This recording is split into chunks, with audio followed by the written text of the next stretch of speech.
এক হাতি আর এক কুকুর একসাথে প্রেগনেন্ট হয়েছে। 2.5 মাস পর কুকুরের 4টা বাচ্চা জন্ম নিয়েছে। তখন সেই কুকুর খুশি মনে হাতির কাছে গিয়ে বলল, কিরে বান্ধবী, তোর এখনো বাচ্চা হয় নাই? আমার তো 4 জন বাচ্চা হয়ে গেছে।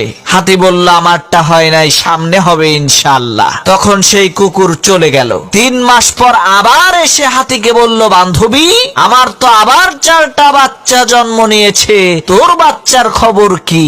হাতি বলল, আমারটা এখনো হয় নাই, সামনে হবে। তখন কুকুর বলল, কি সাংঘাতিক ব্যাপার, আমার 2 বার বাচ্চা হইল, তোর একবারও হইল না। কুকুরের বাচ্চা তো হয় 2.5 মাস 3 মাস পর পর। এখন ওই কুকুর 2 বছরে প্রায় 22টা বাচ্চা জন্ম দিয়ে সেই হাতির কাছে গিয়ে বলল, কিরে বান্ধবী, তোর বাচ্চা কোথায়? হাতি বলল, এখনো হয় নাই, সামনে হবে।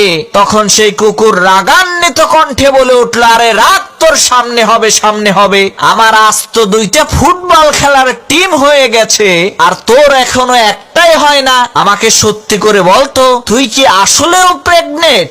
তখন সেই হাতি কুকুরকে বলল, বান্ধবী শোনো, আমার পেট থেকে যেটা বের হবে সেটা কুত্তা না, সেটা হাতি। সে যখন দুনিয়াতে ভূমিষ্ঠ হবে তখন এই পৃথিবীর হাওয়া বাতাস সবকিছু তাকে অনুভব করবে। সে যখন বনের মধ্য দিয়ে হেঁটে যাবে, বন থরথর করে কেঁপে উঠবে। সে যখন রাস্তা পার হবে, রাস্তার যানবাহন সব থেমে যাবে। সে ফালতু কুত্তার মতো হাড্ডি খাওয়ার জন্য ঘেউ ঘেউ করবে না।